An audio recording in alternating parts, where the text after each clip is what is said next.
para a sociedade brasileira. Ontem mesmo eu dava aula para o pessoal da graduação que está fazendo a primeira matéria de agro e eu fazia uma analogia que o agro brasileiro é Champions League e é o Paris Saint-Germain na competição mundial, né? E quanto mais vocês puderem propor inovações, mais esse caminho se trilha no sentido de ocupar cada vez mais espaços nos mercados internacionais, que é o que o Brasil tem feito. Então, para que vocês, se vocês tiverem interesse em seguir, eu criei uma plataforma de conhecimento há 11 anos já, chamada de Doutor Agro. Tem no Instagram, tem um canal no YouTube com quase 500 vídeos aí de conhecimento sobre o agro e trabalhando muito nesse posicionamento aqui, que é a missão nossa do Brasil, né? O nosso desenvolvimento, gerando e distribuindo renda, criando oportunidades às pessoas pelo agro. Então é a fazenda, a indústria de alimentos, né, de bioenergia e o restaurante do mundo. E para nossa sorte, as pessoas precisam de nós 3 vezes ao dia, né? Você é fabricante de móveis, não é tanto assim, né? Você é fabricante de máquinas, não é tanto assim, mas os alimentos são 3 vezes ao dia. Então o grau de dependência da sociedade mundial em relação ao Brasil vem aumentando bastante, né? Com o empoderamento da nossa sociedade, principalmente no mundo asiático, no mundo africano, que é onde vão estar, né, os principais mercados consumidores aí no futuro.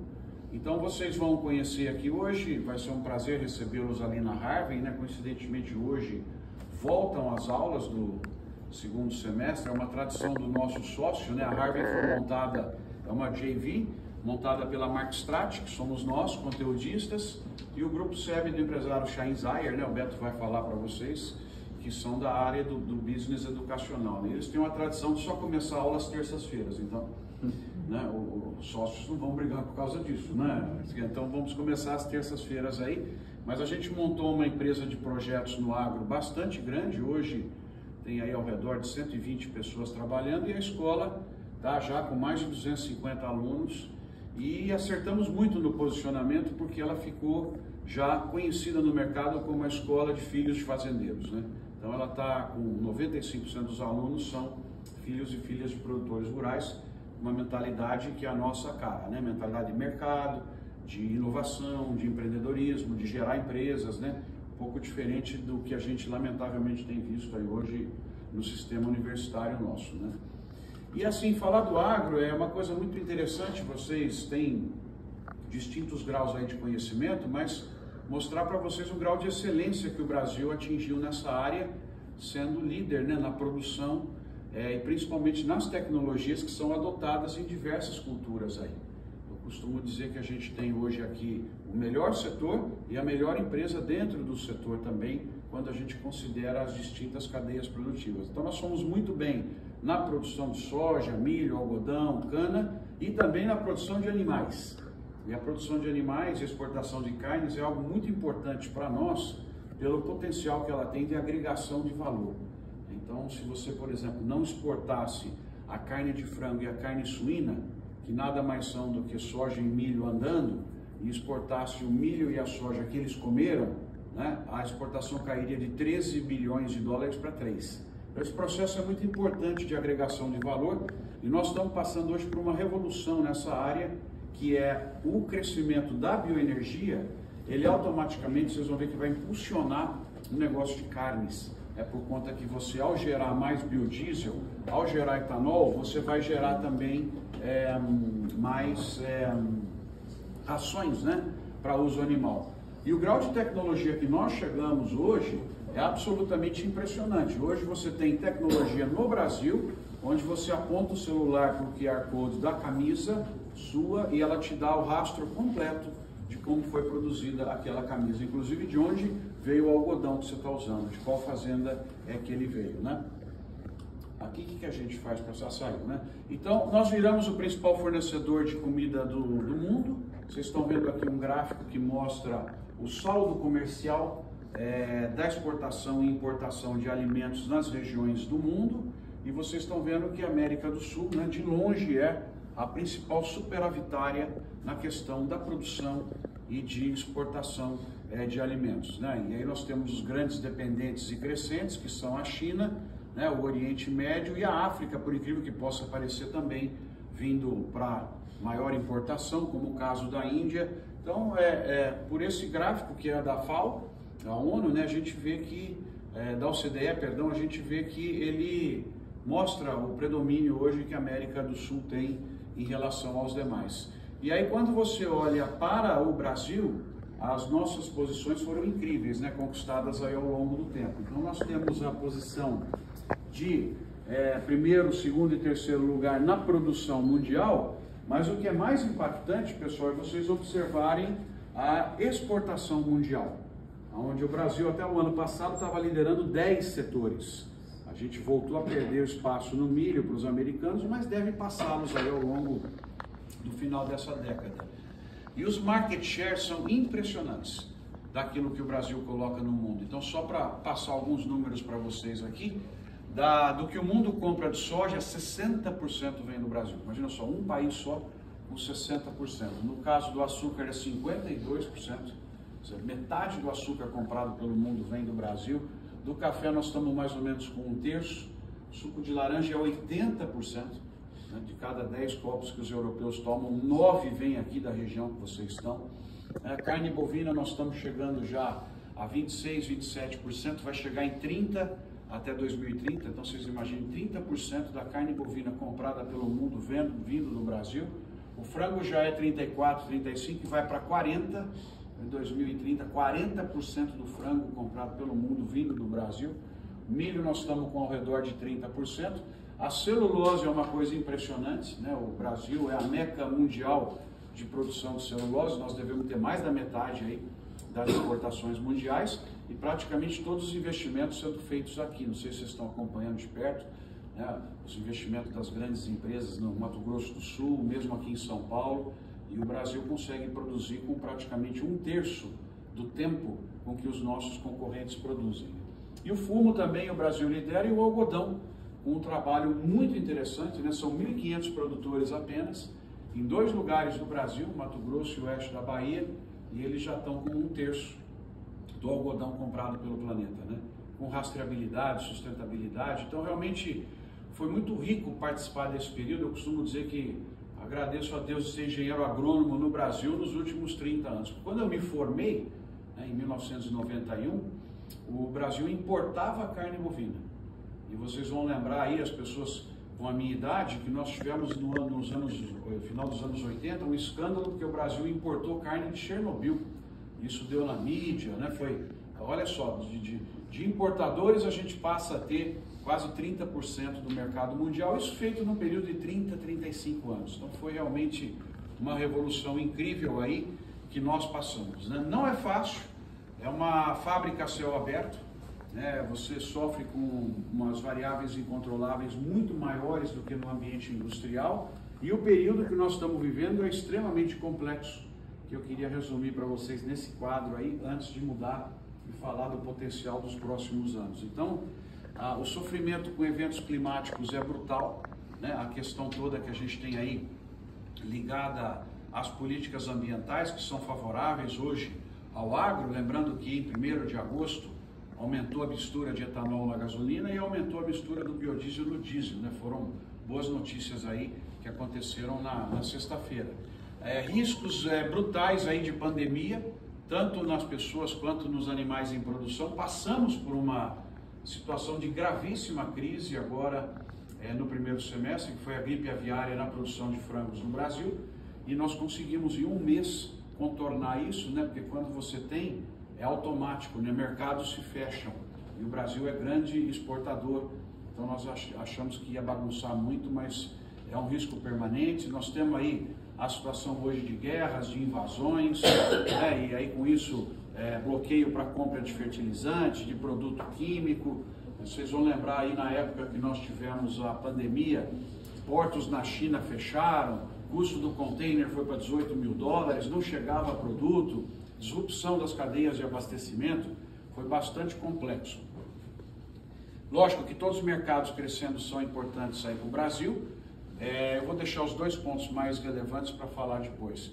Oferta e demanda de insumos foi uma bagunça nos últimos 5 anos, né, com a questão aí dos fertilizantes, os defensivos. Então a disrupção das cadeias foi terrível, estresse na logística, container, é um setor que depende muito disso, então a gente vê hoje qualquer um pode ameaçar um navio de passar no canal, né, com os armamentos leves que nós temos aí, desvio de rotas, né, as inovações tecnológicas, movimentos de consumidores, inteligência artificial trazendo hoje uma revolução aí no setor, a questão do, vocês vão ver hoje, né, durante essa semana, monitoramento de lavouras por imagem, aplicação de produtos só onde é necessário, a utilização de drones e outros equipamentos, problema gravíssimo de endividamento, muito grave no setor como um todo, e a taxa de juros é um absurdo, né? Um dreno dos recursos aí da produção.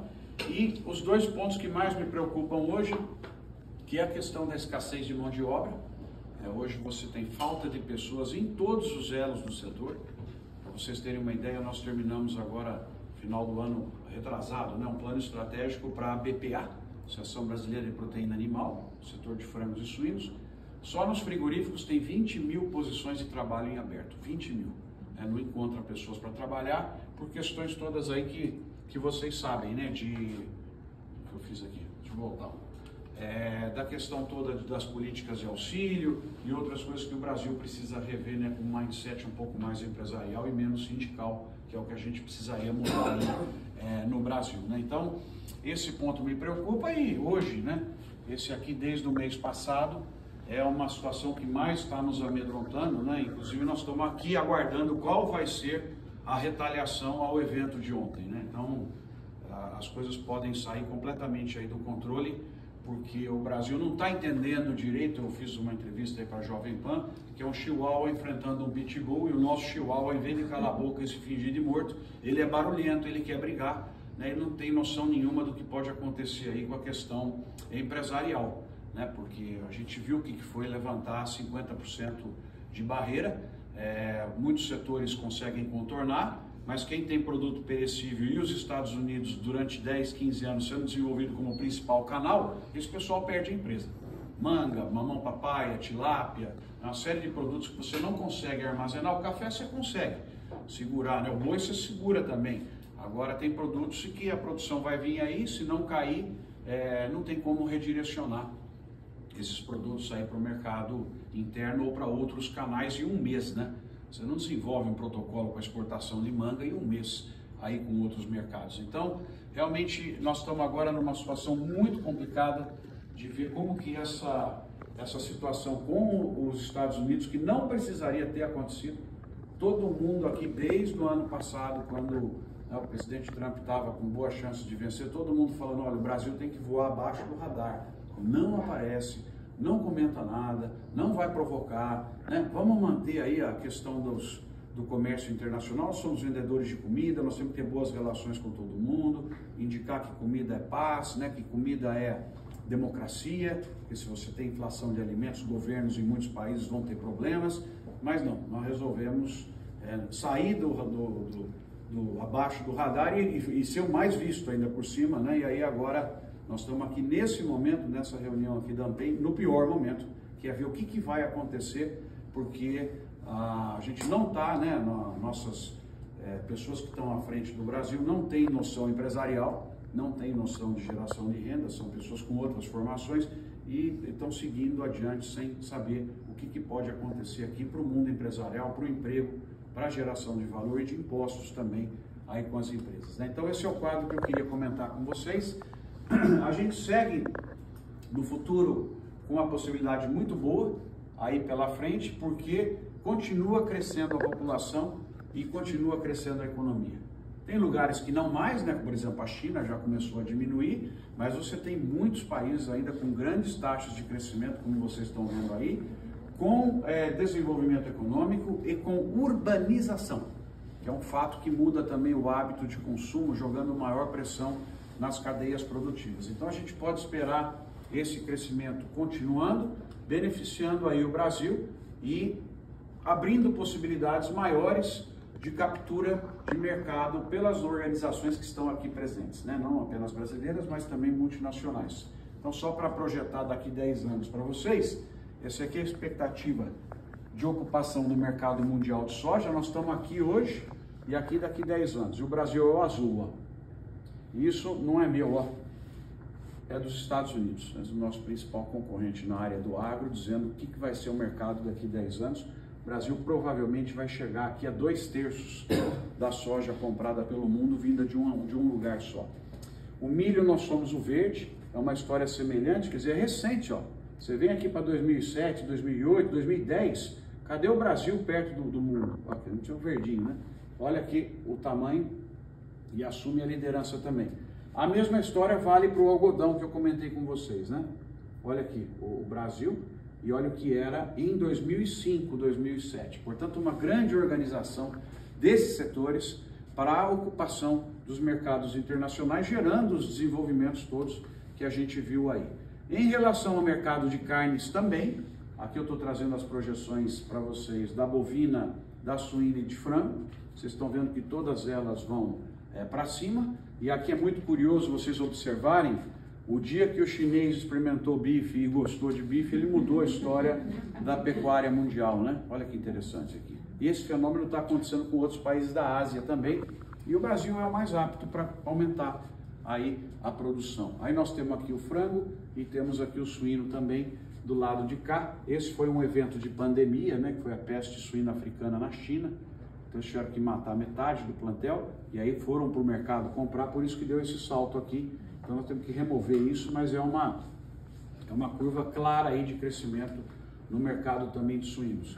E uma coisa muito importante que vocês vão visitar lá na São Martinho e que representa um alento, é a volta com força da bioenergia.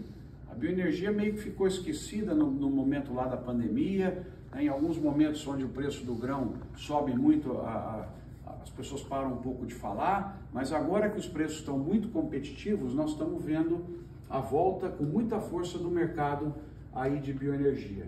Então, circulando aqui no AgriShow esse ano, nós temos os caminhões totalmente movidos aí a biocombustível, né?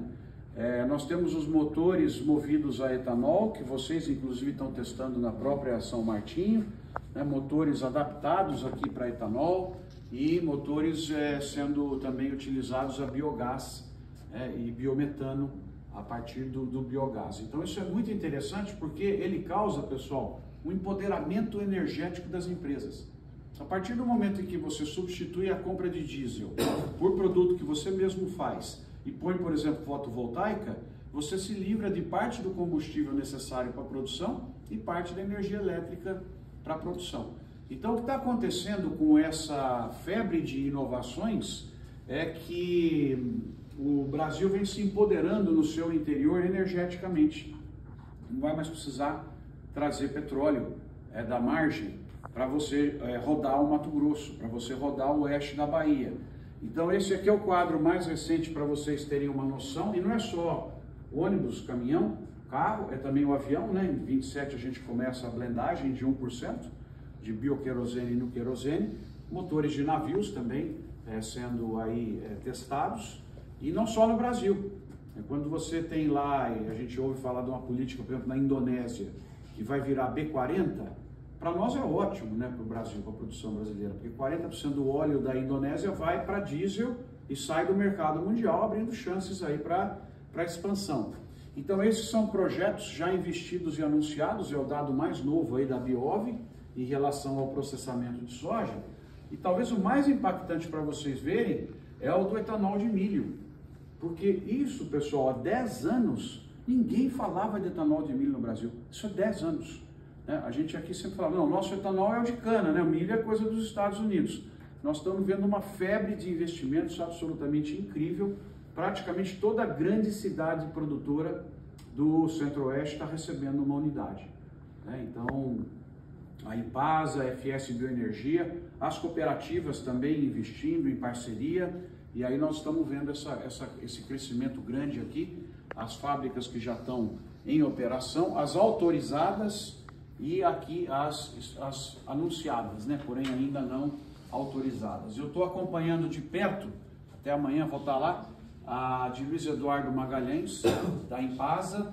Só para vocês terem uma noção, né? São números que vocês sempre acompanham aí com base nos projetos que fazem. É uma unidade de mais ou menos de 1 bilhão e 500 milhões de reais, né? Vai empregar mais de 1.000 pessoas aí no processo de construção, vai gerar pelo menos uns 300 empregos de alto valor. E no oeste da Bahia, que não tem etanol competitivo, né, porque tem que vir de longe, as pessoas vão abastecer no próprio posto da Enpasa. Etanol feito na Bahia com sorgo e milho, né? E aí quando você processa o sorgo e o milho, você gera uma quantidade grande de DDG, pode chegar aí de 200 a 300 quilos. Então uma tonelada de milho, ela vai gerar 400 litros de etanol para uso nos automóveis e vai te gerar essa quantidade aqui de DDG. E o DDG é absolutamente espetacular para os animais. Então aonde você leva o etanol de milho, na sequência o business traz confinamento, produção de porco, produção de frango. E aí quando você gera a produção de porco, de confinamento de frango, o que você vai gerar? Vai gerar um monte de resíduos. E aí chega o pessoal do biogás, do biometano. E aí o biometano você vai usar onde? Nas próprias máquinas que vão fazer a lavoura que está lá colocada. Então esse é um exemplo muito legal de economia ou de agricultura circular, que você empodera a região, você gera outputs de maior valor agregado e você diminui a chegada de insumos. Portanto, é desenvolvimento na veia, né? Essa diversificação é muito importante para fazer esse crescimento. Então, nós temos também, hoje, esse investimento, acho que é praticamente a cada 2, 3 meses você tem um anúncio de uma nova unidade aí colocada, né? Então,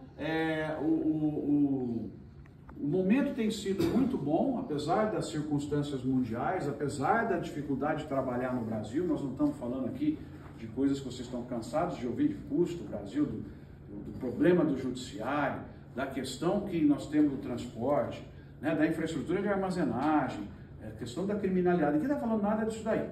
Isso aí estava, né, nos últimos 20, 30 anos e dificilmente vai mudar nos próximos.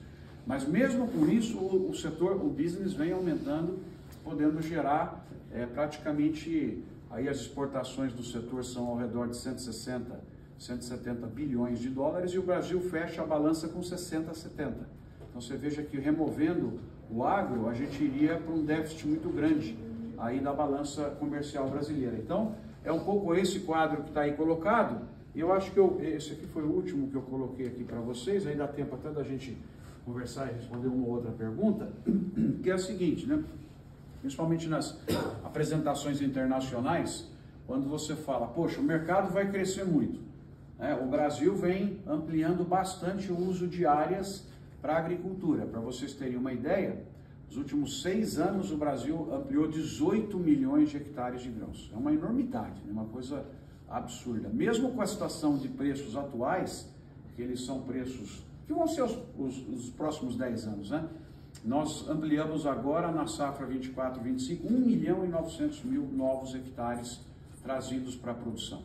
Para vocês terem uma ideia, para você converter um hectare, só para ter ideia do investimento, nós estamos falando em 12, 14 mil reais para você converter um hectare de pasto para a produção de soja ou de milho. Para você fazer um hectare que já estava sendo usado, é um investimento de 5 mil reais, 6 mil reais. Então vocês estão vendo quanto que isso aí significa de negócios que estão entrando efetivamente para a cadeia de insumos, né, para todo mundo que está lá.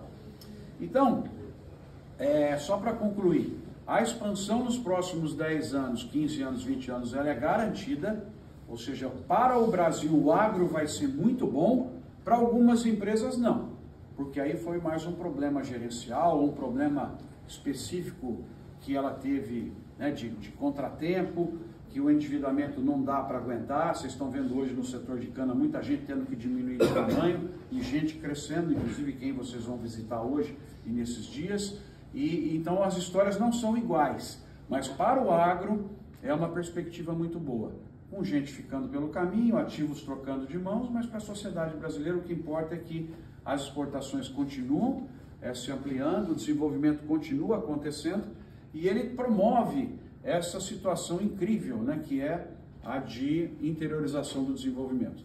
Então, eu não sei quantos de vocês aqui têm essa oportunidade de visitar semestralmente ou anualmente lugares como Sinop, Sorriso, Luiz Eduardo Magalhães. Ali é um Brasil chinês, é uma coisa que você não acredita. Cada vez que você desce tem um prédio novo, né, tem um restaurante novo, tem um hotel novo, um empreendimento, tem condomínios fechados. é Chapecó, né? Então é Petrolina. Então onde você vai que tem a pujança de abertura de mercado, de inovação e exportação, ela tem um desenvolvimento acontecendo e faltando gente para tudo, né? Faltando arquiteto, você quer construir uma casa, é 1 ano para esperar ter uma equipe para poder fazer, e a gente está vivenciando isso de perto nessas cidades que estão sendo puxadas aí por esse setor. Então, nós não temos problema de expansão. Isso é algo que eu falo muito para a mídia na Europa, né, para pessoas em outros locais. Nós não temos problemas de expansão porque esse quadro é um resuminho aqui para vocês, não se preocuparem, né? Deixa eu pôr no último aqui. O Brasil, ele tem 850 milhões de hectares de área total e ele está usando 240 para o agro como um todo. 240 são usados, né? Você tem aí 600 hectares que não são, 600 milhões de hectares que não são usados. Lembra? Tem toda aquela história que vocês já ouviram, que o Brasil tem 2/3 da área preservada, uma série de indicadores ambientais aqui que a gente não precisa comentar. Mas o Brasil tem condições de ampliar a área produtiva em pelo menos 20 milhões de hectares nos próximos 10 anos, sem aumentar 1 hectare sequer dos 240. É o único local do mundo que consegue fazer isso. A gente traz mais 20 para a produção sem aumentar 1 sequer. Só como é que isso é possível, né? Estamos aqui na terça de manhã e você se apresentou como professor universitário, está errando uma conta básica, né? É simples, é só pegar mais aqui da área de pastagem e converter para grão. E isso já está acontecendo nos últimos 30 anos, em média, 1 milhão de hectares por ano foram convertidos de pastagem para a produção de grãos, com a intensificação da pecuária, uso de técnicas de agricultura regenerativa, tudo, e aumentar uma vantagem que o Brasil tem, que é a produção de segunda e terceira safra. Nós somos um país que consegue ter uma outra safra depois da primeira, e os nossos principais concorrentes não conseguem. Então, se nós tivermos mais tecnologia, irrigação, né, bioinsumos, precocidade, genética, consegue encaixar mais uma segunda safra, ou seja, a gente planta em setembro, colhe em janeiro e consegue colocar mais uma safra até junho ali na produção, depois já se prepara de novo para voltar a plantar a safra original em setembro. E locais que têm irrigação, então, conseguem fazer 5 a cada 2 anos. E alguns locais abençoados do Brasil, por exemplo, que tem irrigação 100% do tempo sem ter pivô, conseguem também fazer 5 safras a cada 2 anos. Então, assim, acho que é o grande gerador de caixa da sociedade brasileira. E a frase que eu queria deixar aqui para reflexão de vocês nesses dias é essa aqui: quanto mais ciência, pesquisa e desenvolvimento a gente tiver, mais rapidamente essa demanda vai se transformar em oportunidades, renda e inclusão. Na verdade, quem gosta do agro é quem gosta do desenvolvimento social. É difícil os contrários entenderem isso, né? Mas a matemática mostra que a gente está certo, né? Então, nós temos feito muita pesquisa, eles vão ter a chance de conhecer a Harvey, que é uma inovação nossa na área para gerar jovens talentos, né? Quase 300 aí estão trabalhando, estamos direcionando muito eles para aprenderem já desde primeiro, segundo ano, fazer estudo de caso de empresa, estudar estratégia empresarial, empreendedorismo, porque nós estamos com uma grande oportunidade, né? A comida, por enquanto, não vai via computador, né? Não é a Netflix, não é outras coisas que estão ameaçando os setores, não é um Airbnb, precisa ainda dela, ela já é impressa, né? Mas para imprimir precisa ter insumos, que são comida também. Então esse é um ponto que, assim, eu fico muito confortável de falar para vocês que nós precisamos de mais investimento, mais pesquisa para aumentar a distância nossa em relação a quem está concorrendo, porque realmente o que fizemos nos últimos 30 anos foi digno de prêmio Nobel, né? Tentamos com Alisson Paulinelli, né, que foi para premiar o agro brasileiro por ser um elemento que ajuda à salvação da fome no mundo, mas a gente deu muito azar, né? Porque quando a gente fez a candidatura dele há uns 2 anos, a FAO, no combate à fome, ganhou no ano anterior. Então daí a gente perdeu o timing exato, né, para alguém da agricultura voltar a ganhar depois do Norman Borlaug, né, mexicano, 1970, lá com a Revolução Verde, né, a produção e tal. Então, pessoal, é isso aí. Eu fico à disposição de vocês. Acho que dá tempo aí de uma...